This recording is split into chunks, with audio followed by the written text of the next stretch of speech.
हर हर महादेव। स्वागत है सभी दर्शकों का ट्रू मीडिया ज्योतिष विज्ञान में।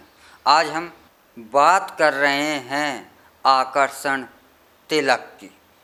यह आकर्षण तिलक सावन के महीने में हम कैसे बनाएं या कभी भी बना सकते हैं, लेकिन सावन में इसका ज़्यादा महत्व हो जाता है।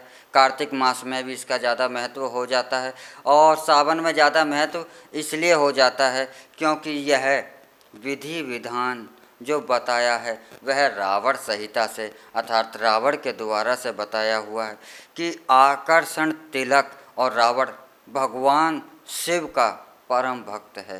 तो आकर्षण तिलक कैसे बनाएं, इसके लिए आपको करना क्या है?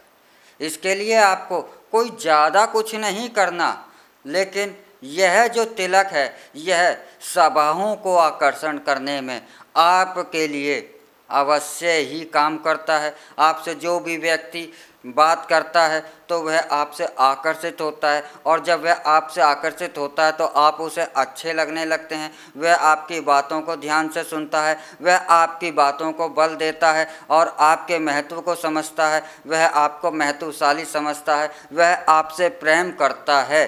तो यह इस आकर्षण तिलक जो कि आप प्रतिदिन अपने माथे पर लगाते हैं, इस तिलक से सामने वाला व्यक्ति आपसे आकर्षित होने लगता है।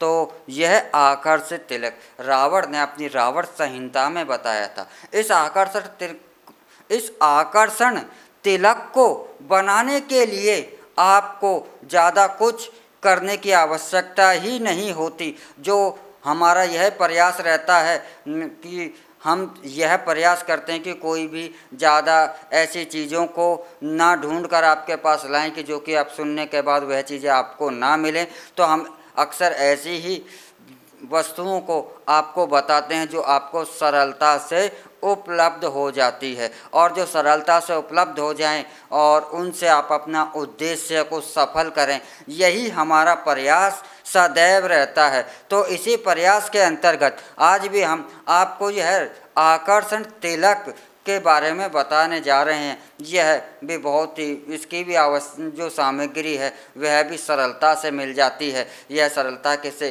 क्योंकि इसके लिए आपको कोई ज़्यादा कठिन प्रयास नहीं करना पड़ता। इसके लिए आपको करना क्या पड़ता है? आपको एक बिजौरा नींबू लेना पड़ता है। एक नींबू होता है, एक बिजौरा नींबू होता है, वह अलग होता है। वह भी सरलता से कहीं भी सब्जी की दुकान पर बाज़ार में आपको मिल जाता है। और दूसरी चीज़ लेनी है आपको बिल्व पत्र, बेल पत्र। और सावन के महीने में, तो इस समय तो जो सावन का महीना चल रहा है, भगवान शिव को बिल्व पत्र हर जगह अर्पित किए जा रहे हैं, और बेल पत्र भी मिलना कोई कठिन कार्य नहीं होता। और तीसरी सामग्री होती है बकरी का दूध। बकरी का दूध, आपको बकरी का दूध भी लेना है। इसमें थोड़ी सी आपको बकरी के दूध की व्यवस्था करने में थोड़ी परेशानी आ सकती है, लेकिन कोई ज़्यादा परेशानी इसमें नहीं आती है। और एक लेना है आपको काम्या सिंदूर। काम्या सिंदूर भी आसानी से आपको उपलब्ध हो जाता है, लेकिन यह प्रयास करें कि जो भी आप ये चीज़ें ले रहे हैं पूर्णतः शुद्ध लें। और गोरोचन के बारे में हम पीछे भी अपने वीडियोज में बता चुके हैं। तो यह पांचों चीज़ आपको लेनी है। क्या क्या लेना है एक बार मैं फिर बताता हूँ। बिजौरा नींबू, बिल्व पत्र, बकरी का दूध, काम्या सिंदूर और गोरोचन।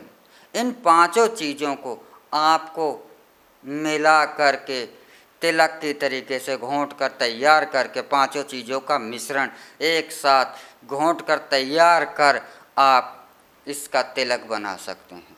आप तिलक बनाने के बाद आपको बस इस तिलक को प्रतिदिन लगाना है, और इस तिलक को आप प्रतिदिन लगाते हैं तो इसके फायदे आपको क्या मिलेंगे यह बताने की आवश्यकता नहीं है, आप स्वयं ही एहसास हो जाता है। इसका पहला फ़ायदा तो ये है कि आपके अंदर ही स्वयं मन में एक प्रसन्नता का मन रहेगा। आपको समस्याओं का सामना करने के लिए उनसे लड़ने के लिए एक अपने अंदर ही एक दिव्य ऊर्जा का एहसास स्वयं होने लगेगा।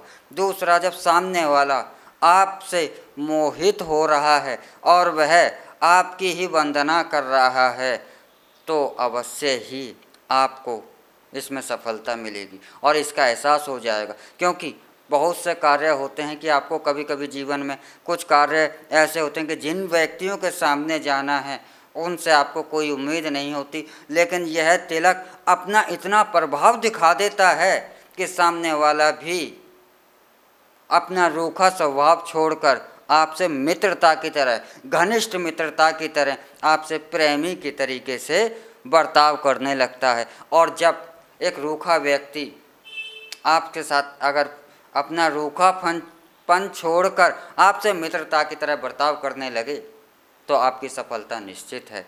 और यह होता है तिलक के द्वारा से। और यह तिलक आपको, अगर आप अवश्य ही अपने घर में बनवाएं, और अगर इसमें से कोई सामग्री आपको नहीं मिलती है, जैसे कि 2 सामग्री हैं, गौरोचन और काम्या सिंदूर, वैसे तो ये अधिकतर मिल जाता है, लेकिन इन्हीं में आपको थोड़ा सा ध्यान रखना है कि काम्या सिंदूर और गौरोचन अलग असली हो, क्योंकि बाज़ार में इनके नाम से नकली की भरमार बहुत ज़्यादा है। इसलिए आप यह प्रयास करें, अगर आपको असली अगर गौरोचन और काम्या सिंदूर नहीं मिलता है तो आप हमसे संपर्क कर सकते हैं। हमारा स्क्रीन पर जो नंबर होते हैं उससे संपर्क कर सकते हैं। और अगर यह तिलक भी अगर हम अपना स्वयं भी तैयार करते हैं, अगर आप यह तैयार तिलक भी लेना चाहते हैं तो आप इसके लिए भी आप हमसे संपर्क कर सकते हैं। लेकिन यह तिलक अवश्य ही आपको आकर्षण कर देगा, लेकिन यह तिलक आपको, आपकी मंजिल को, आपके रास्तों को सुलभ कर देगा। तो जो लोग आकर्षण तिलक, मोहिनी तिलक भी इसे कहते हैं, मोहिनी तिलक, आकर्षण तिलक अगर बनाना चाहते हैं तो आप इस विधि से बना सकते हैं। इस विधि का वर्णन रावण संहिता में है और यह विधि रावण के द्वारा से बताई हुई है। तो यह आकर्षण तिलक आपकी कामनाओं को अवश्य ही पूरा करेगा, ऐसी मेरा विश्वास है। और इसी कामना के साथ हम आपसे अब विदा लेते हैं। अगले एपिसोड में हम फिर मिलेंगे एक नए विषय को लेकर। लेकिन आप हमारा ट्रू मीडिया ज्योतिष विज्ञान को लाइक, शेयर, कमेंट करना ना भूलें। हर हर महादेव। अगर आप ये वीडियो YouTube पर देख रहे हैं तो हमारे चैनल को सब्सक्राइब करें और बेल आइकन को दबाना ना भूलें। अगर आप Facebook पर ये वीडियो देख रहे हैं तो हमारे पेज को लाइक करें।